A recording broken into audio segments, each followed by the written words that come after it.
Ash Ketchum is many things. A hero, a friend, a son, an ageless and immortal deity trapped inside the body of a 10-year-old boy, a lover, a fighter, a puppet, a pauper, a pirate, a poet, a pawn, a king, and perhaps most impressively, a world champion. But can this happy-go-lucky multi-hyphenate beat a hardcore Nuzlocke of Pokemon Black? In a Nuzlocke, if a Pokemon faints in battle, it's dead forever, which wouldn't be a big deal if we could use all of Ash's Pokemon. Throughout his 2+ decades of Pokemoning, the guy has accrued more than his fair share of beastly fighters. For this challenge, though, I'll be restricted to the 9 Pokemon he caught in Unova and Pikachu because, it's an Ash Ketchum playthrough, we gotta use Pikachu. Technically, my starter is Porco the Tepig, who successfully solos Bianca's Snivy and Charon's Oshawott, though not without causing quite the mess. How did those footprints even get there? At least my vintage Wii was unscathed. Anyways, with the help of Uncle Jimtendo, Porco and I are immediately joined by Totoro the Pikachu, Ponyo the Oshawott, and Kodama the Snivy. But before you object to me using all 3 starters, I have to remind you that of these 3, Ash only ever evolved his Tepig. And according to my rule set, if Ash didn't evolve one of his Pokemon, neither can we. So Ponyo and Kodama, and Totoro for that matter, are all gonna fall off pretty quickly into this playthrough without Ash's iconic anime plot armor, though they do trivialize the battle against the first gym leader Cress. Or rather, Totoro does, since he can zap Pampor with a few Thunder Shocks. But with that first gym badge obtained, we've already made it to the level cap where my starters would evolve if Ash wasn't,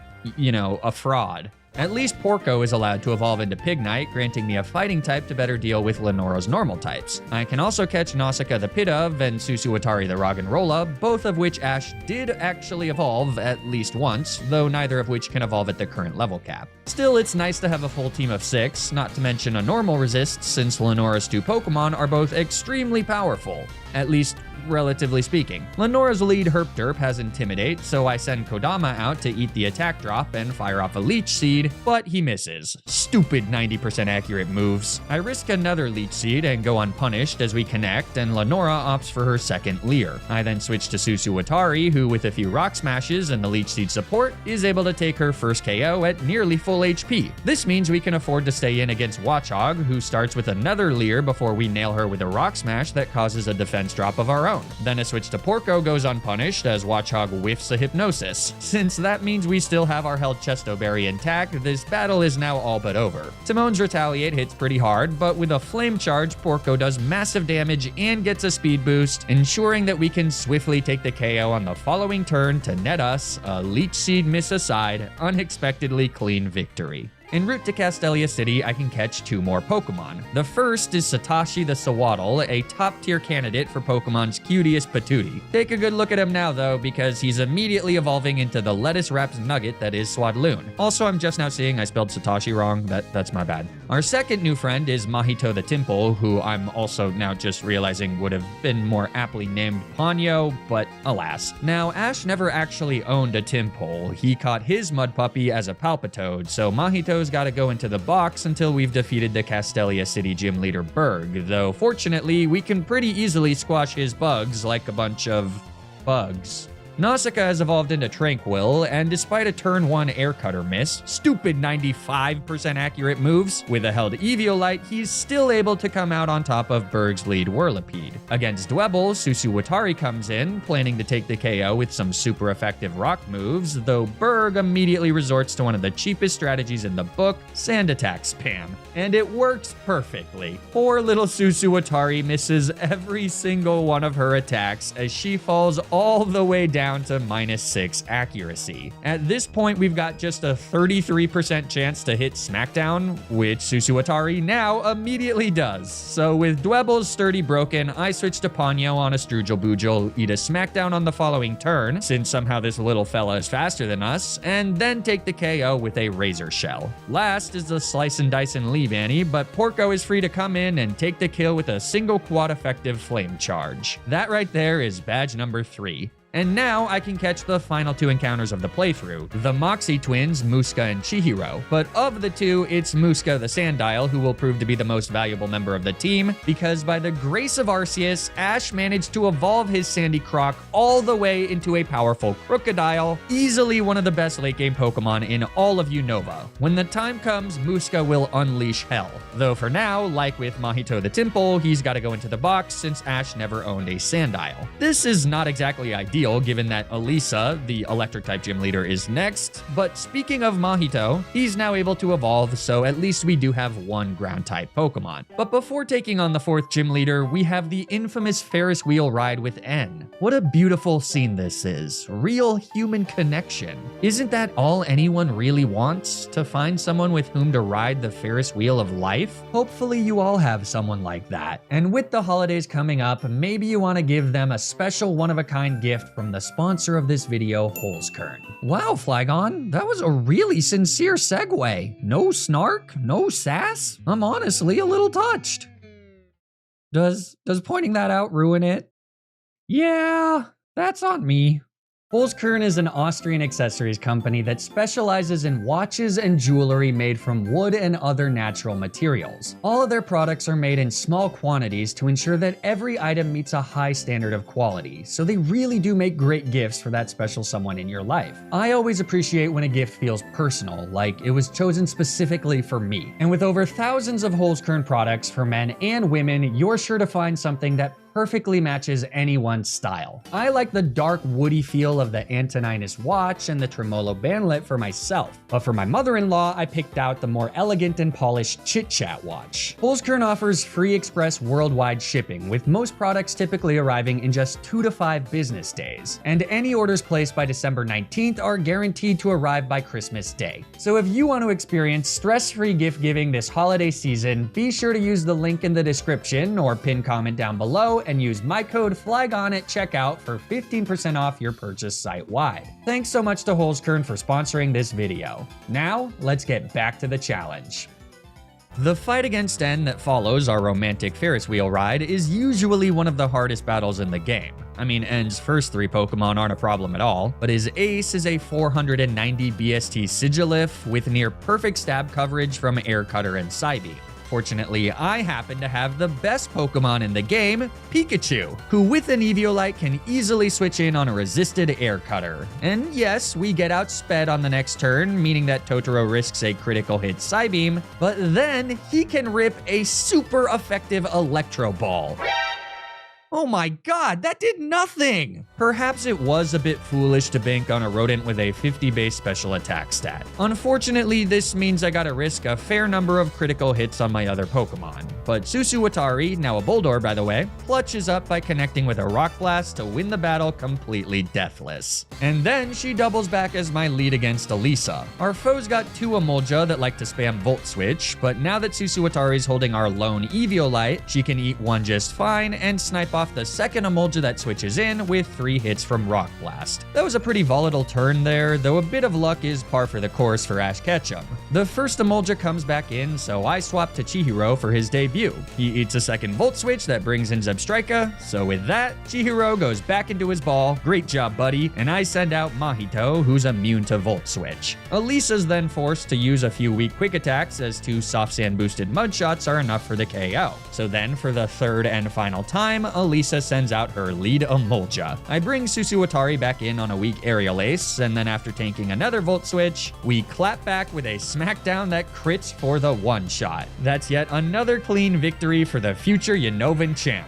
I could get used to this kind of luck. And frankly, I'm gonna need it because the 4 remaining gym leaders are all significantly harder than the first 4, which is exacerbated by the fact that most of my teammates will quickly become outpowered as they're forced to remain in their unevolved forms. Silver Lining, Satoshi, and Muska can both evolve before the fight against Clay, though I'm only bringing the former. This showdown is also the first boss battle where I'm not bringing Totoro the Pikachu, which is a slight betrayal of Ash's spirit, but even that doofus wouldn't use Pikachu against a ground-type gym leader. Actually, is that true? Maybe he would. Nope. Okay, just looked it up. He did not use Pikachu in his battle against Clay. He did use Roggenrola against Clay's ground steel type Excadrill, but I mean, he got the badge, so you can't argue with the results, I guess. Regardless, I decide to lead with Mahito against Clay's Krokorok. With the Skull TM from the cold storage, we're free to score a quick and dirty Oko that brings in Clay's own Palpitoad. There's merit to staying in and figuring out which Palpitoad is the Palpagoat, but I opt to switch to Satoshi as Clay sets up with an Aqua Ring that will never pay off since we get a second clean KO with a Razor Leaf. So last is the main event.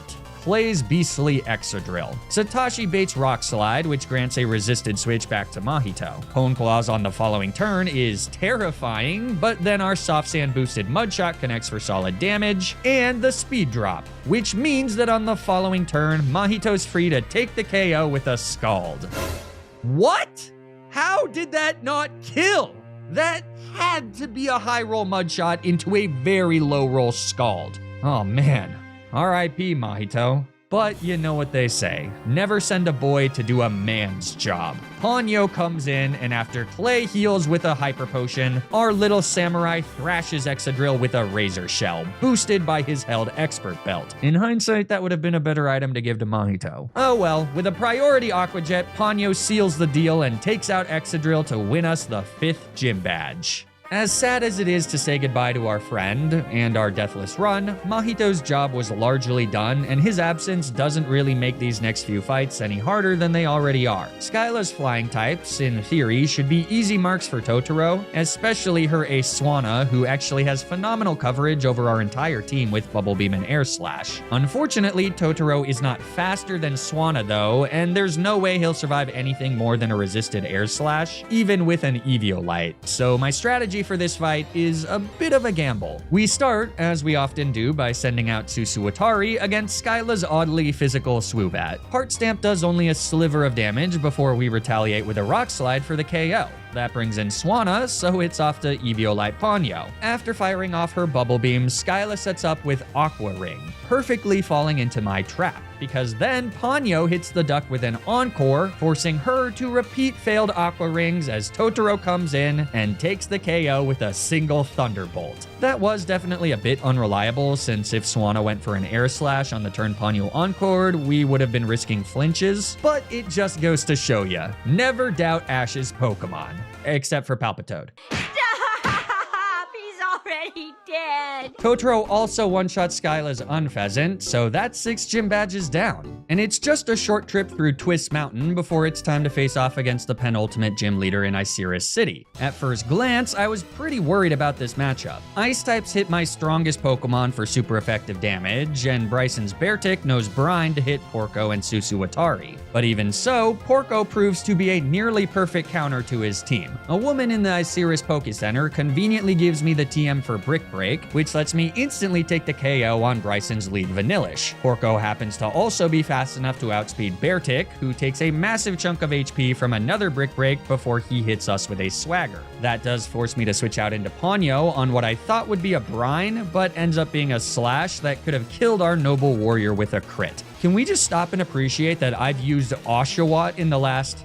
3 gym fights? Pop off, King. Our held Rocky Helmet means that Bryson heals, so I elect to Encore Beartick into Slash. I'm not sure if that was the best idea, since critical hit slashes would still do fairly meaningful damage to Porco even through Eviolite. But since none come out, our Piggy hits Beartick with a Flame Charge to get a speed boost, and then takes the KO with Brick Break on the following turn. That leaves Cryogonal, but we simply outspeed now and get another clean KO to win the 7th gym badge. With that, ends Awoken the Black Digimon, which is partially why I've been conserving Muska the Krokorok. In fact, with the new level cap, we could now evolve him into his final form, but if I can manage to delay his evolution until level 48, he'll learn Earthquake for the endgame, which is simply too good to pass up. This does mean that we have markedly less firepower for Unova's final gym, and unlike the previous 7, this one is tricky even before you get to the leader. Almost all of Drayden's gym trainers have at least one Dragon Dancing Fracture, a rough-skinned Drudagon, or both. The former are scary since many of them are male and have rivalry, which actually wouldn't be an issue if we had female Pokemon, but since, Susuwatari notwithstanding, our team is a Costco pack of Glizzies, the damage output after a single Dragon Dance is pretty pretty terrifying. Fortunately, Satoshi is faster even after one speed boost, so as long as he's out to two-shot them, we don't have any problems. The Druddigons are a bit tougher since they hit pretty hard and are bulky enough to survive a few hits from even our strongest neutral moves. But Nausicaa actually proves to be a rather impressive counter. He can spam Roost as Druddigon fires off attacks for just barely less than 50%, dealing progressive chip damage with our Held Rocky Helmet. So despite questionable odds, we make it through all of the gym trainers unscathed. Drayden's team then is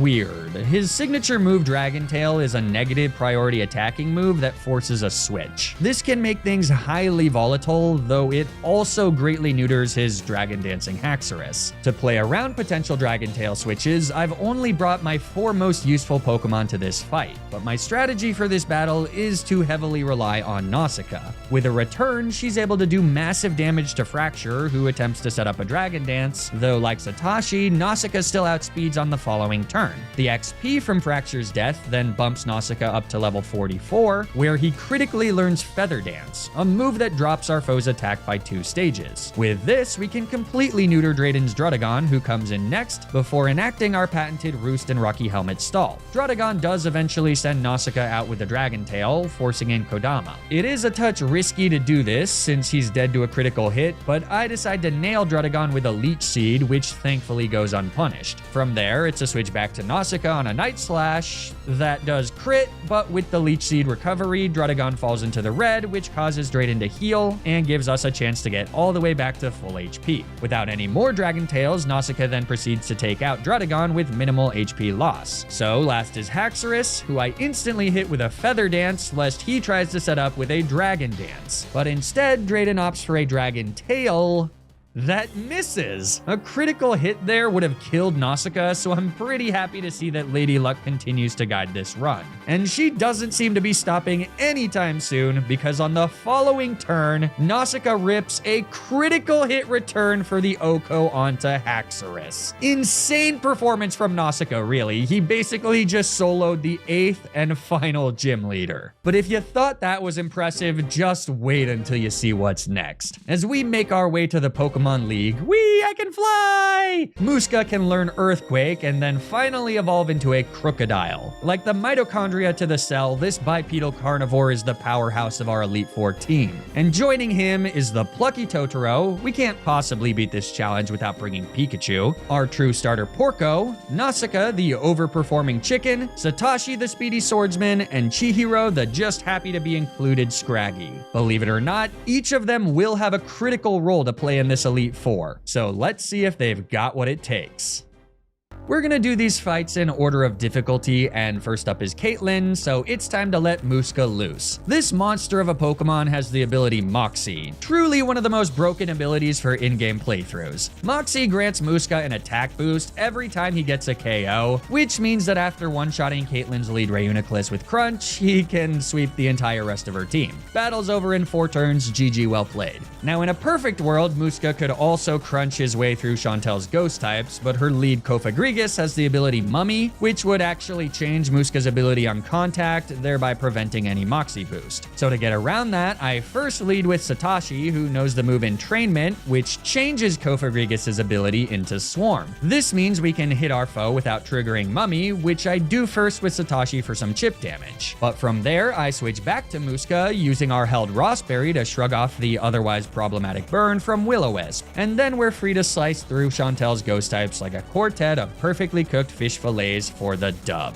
Grimsley is third, and it's here where Porco makes his Elite Four debut. Our not-so-little piggy fires off a massive Brick Break into our foe's lead Scrafty, before using his Eviolite to shrug off the mirrored hit. Then it's a switch to Satoshi on another Brick Break, who now baits Grimsley into going for Poison Jab, which grants a safe switch to Muska, and from there, yeah, it's a Moxie sweep. Earthquake kills Scrafty, as well as Grimsley's Bisharp, who gets baited in second thanks to a super effective X-Scissor. The second Moxie boost from that KO means that even after getting intimidated by Grimsley's own Crocodile, we can still take the KO with another Earthquake. And after Liepard uses Fake Out for some chip, we obviously kill her as well, so that's another easy victory. But as is often the case, the remaining member of the Elite Four, Marshall, is the hardest. A Moxie sweep is nearly impossible given that Muska takes super effective damage from his bulky fighting types, and Marshall has a sock with sturdy that can't be one-shot. So instead, we gotta rely on the rest of my all-star team. And who better to kick things off with than Totoro? Look, he hasn't lit the run on fire or anything, but Totoro is exactly what we need in this scenario. By holding an Eviolite, Throw does not see a kill on our squeaky mouse with any of his moves. The result is that he'll use Bulldoze for speed control, which lets us nail Throw with a Volt Switch for some chip damage and bring in Nausicaa for free. That chip damage means that Nausicaa can now get the KO with an Expert Belt boosted Fly before getting hit by a nasty Stone Edge. The kicker here is that Fly is a 95% accurate move, so every time we use it, there's a 5% chance Nausicaa misses and dies. His first one connects though, so Throw goes down and his roommate Sock comes in to take his place. I gotta say this fight would be so much easier if we had access to the U-turn TM, since we could just break Sock sturdy while swapping out. Instead, I have to first hard switch to Chihiro on a resisted Stone Edge. He then baits Karate Chop, which grants a safe switch to Satoshi, who's holding our Rocky Helmet. With that, I can pivot through Chihiro on another Stone Edge and bring in Nausicaa to get the KO with a second Fly. But I will need to do this chip damage dance against Marshall's Conkeldurr as well, and since he knows Hammer Arm, Nausicaa can't afford to take any damage here. So instead, I elect to just switch back into Satoshi for another tick of Rocky Helmet chip. And with that extra damage, he's now free to take the KO with a single Leaf Blade.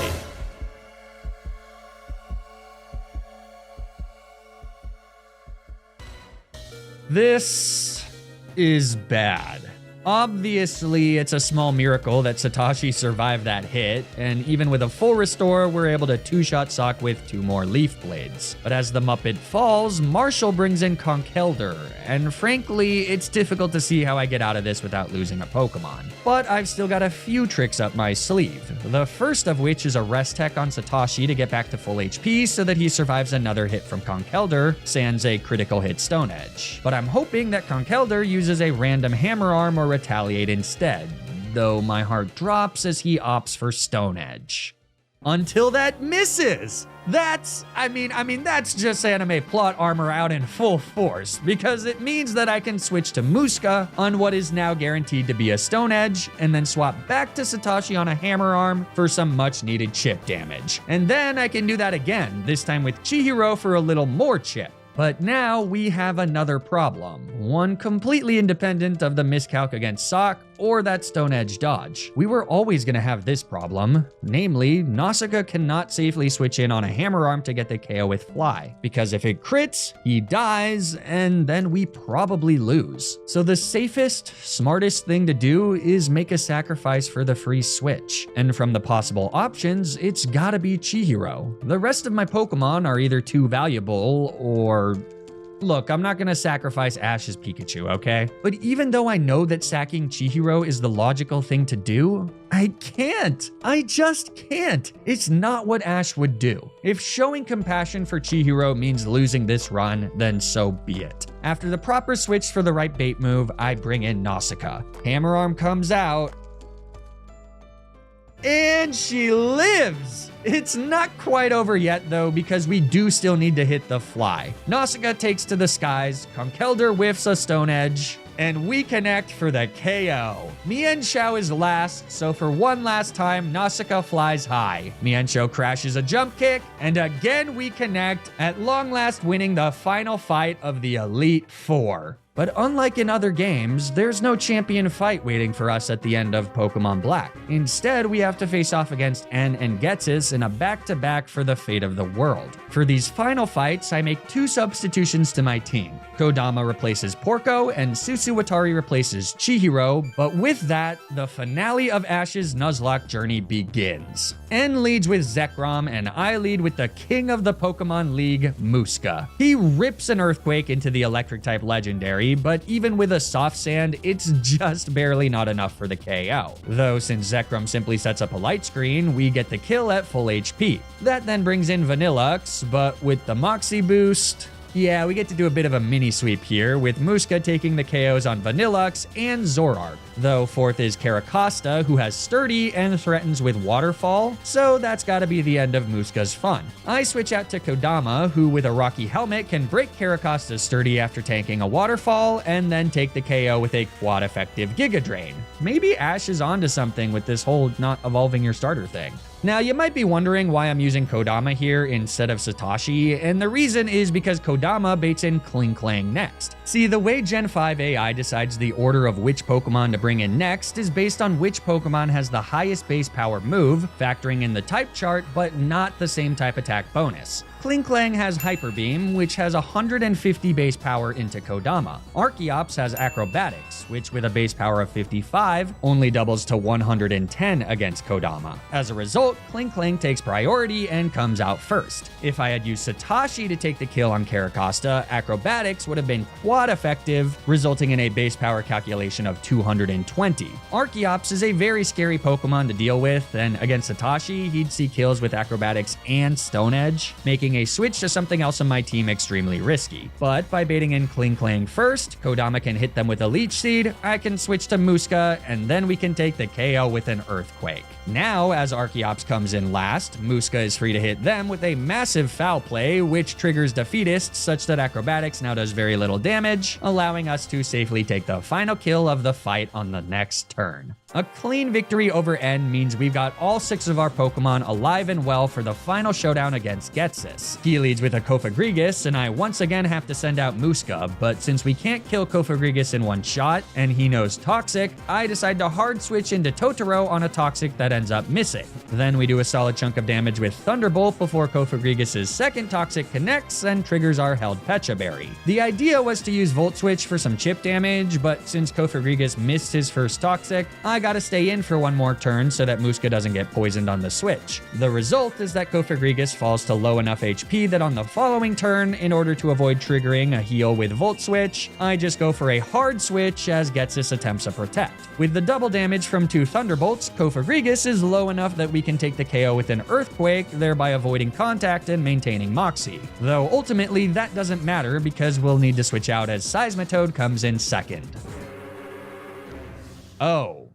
That's bad. I was anticipating Muddy Water on Seismitoad, but I completely overlooked a Focus Blast on Hydreigon. This is not according to plan, and now my entire line through this fight is messed up. I can't afford to switch out to anyone else here, so unfortunately, this means I've got to sacrifice Muska. A +1 super effective Brick Break does phenomenal damage, but then Hydreigon connects with a Focus Blast, and down goes our hero.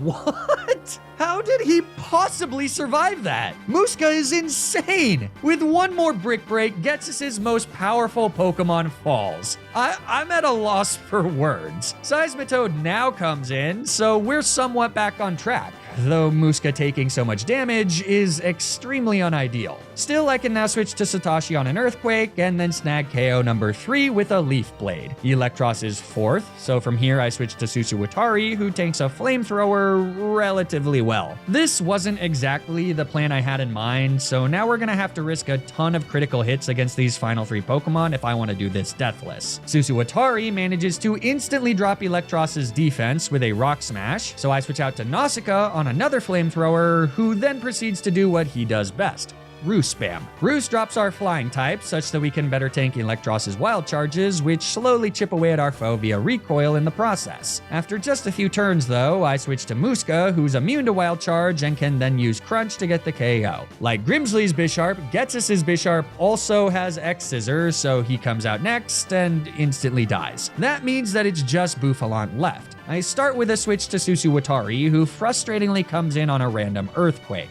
Any other move would have been better, but at least she lives to see another day. She also now baits a second Earthquake, which grants a safe switch to Nausicaa. I'm hopeful that we can just do the same thing to Bouffalant that we did to Electros, but Ghetsis opts for Head Smash over Wild Charge, which puts Nausicaa mere inches away from death. I really want to beat this without losing any of my teammates, so I gamble with a switch to Susuwatari on what turns out to be a Wild Charge. Another switch to Satoshi has him come in on a second Wild Charge. damage. We then use entrainment to get rid of Bouffalant's reckless ability, thereby reducing the power of head smash and allowing Satoshi to survive. Unfortunately, the recoil damage is just barely not enough for Satoshi to get the KO, even with a swarm boosted X Scissor, so I gotta make one last Hail Mary switch to our final healthy teammate. Kodama comes in on a resisted wild charge, which does fantastic chip damage to Bouffalant thanks to our held Rocky helmet and his recoil. Then we outspeed and set up a reflect, which will hopefully be just enough for Kodama to survive a head smash.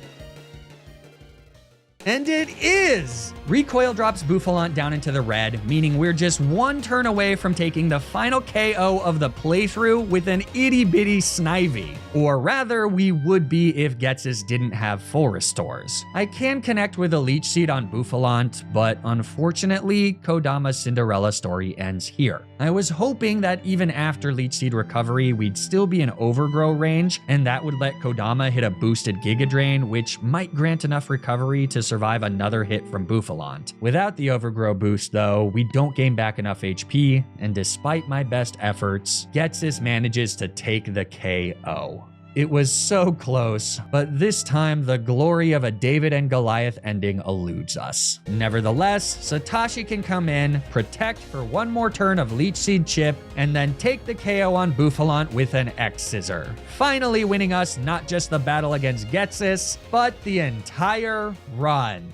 So there you have it. With a little bit of luck, Ash can indeed defeat a hardcore Nuzlocke of Pokemon Black. Let me know what game you'd want to see me tackle in this format next. And as always, thank you all so much for watching. If you enjoyed the video, be sure to leave a like and subscribe to the channel. Or don't, I don't know, but I do know that you should follow me on Twitch to keep up with streams of my current ROM hack challenges. Stay tuned for more Nuzlocke videos, and until then, remember to always, always, always play around the critical hit.